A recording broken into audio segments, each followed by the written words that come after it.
we've been fed this unending diet of rights and freedoms, and there's something about that, there's something about that that's so pathologically wrong, and people are starving for the antidote, and the antidote is truth and responsibility, right? And it isn't because that's what you should do in some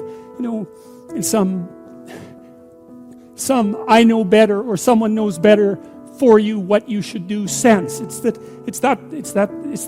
secret to a meaningful life, and without a meaningful life, then all you have is suffering and nihilism and despair and all of that, and self-contempt, and that's not good. And so it's necessary for men to stand up and take responsibility, and they all know that and are starving for that message, and the message is more that that's also a good thing to stand up and take responsibility, because you're cursed so much now from when you're young with this notion that your active engagement with the world is part of what is destroying and undermining the planet and adding to the tyranny of the social systems. It's like, how about not so much of that, hey?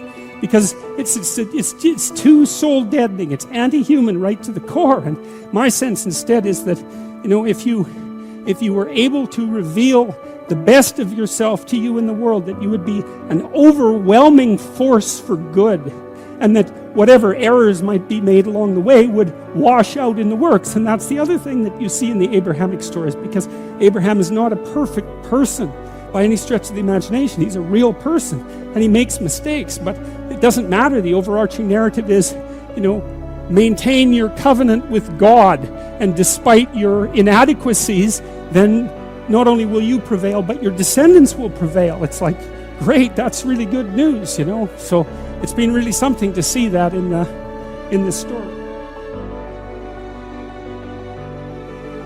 Genuine ethical virtue is it's the only source of resilience and strength that you have, and it's also the place, as far as I can tell, that the meaning that allows you to set yourself against suffering resides.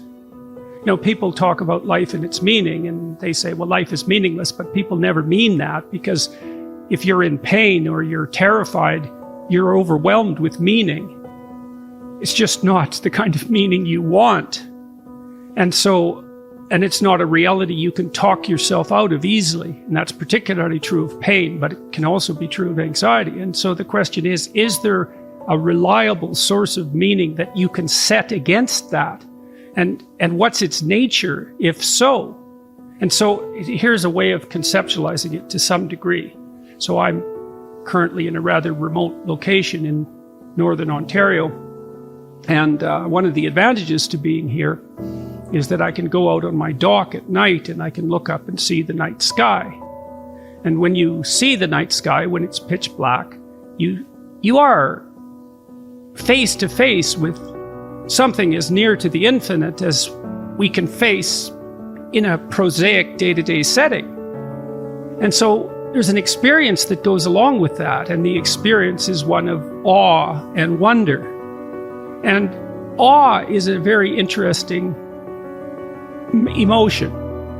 Let's say it's unbelievably ancient from a biological perspective. So if you feel awe, your hair might stand up on end. Mm-hmm. And sometimes you get that feeling, chills running down your back, say when you're listening to music that you particularly enjoy. And that's a variant of the reflex that prey animals have when they see a predator. Their hair stands on end so that they look bigger. Now, of course, they don't know that.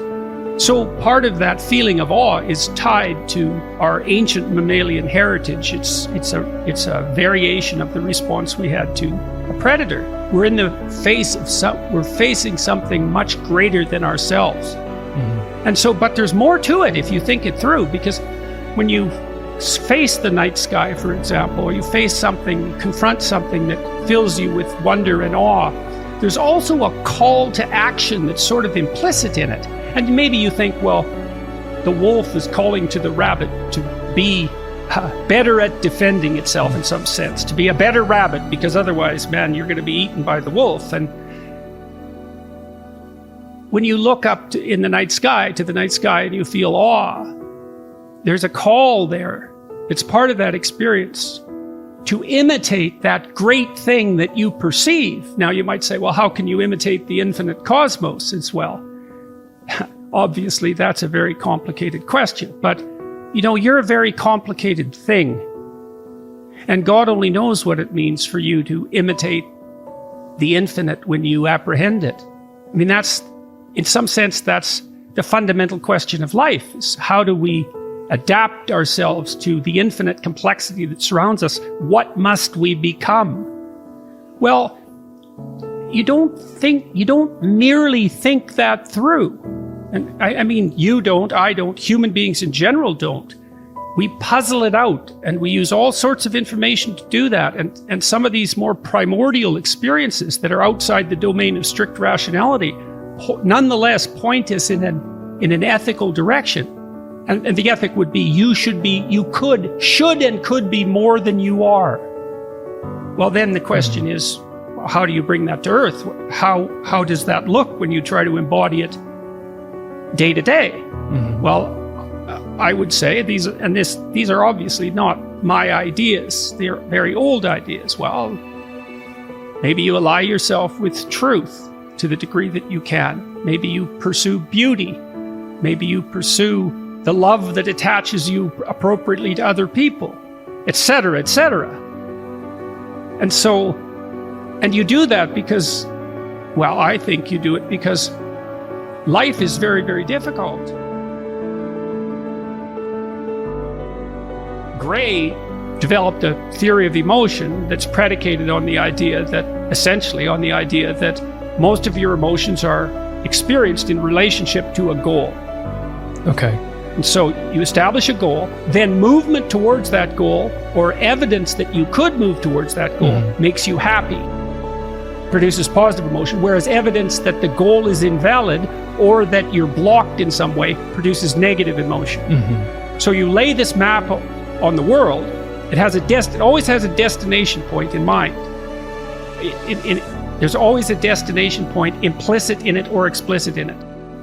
So it works as subtly as this, for example. So if you walk into your room and you want to walk towards something to pick it up, and your room is cluttered because you've been careless, all that clutter manifests itself as an obstacle to your goal and produces negative emotion. And you experience that instantaneously, essentially, and automatically. And so part of the reason, that I encourage people to clean up their rooms, let's say, is, well, it's a microcosm of all this. Your room is part of your experience that you have control over. And it's easy to underestimate its significance, but that's a place you can alter.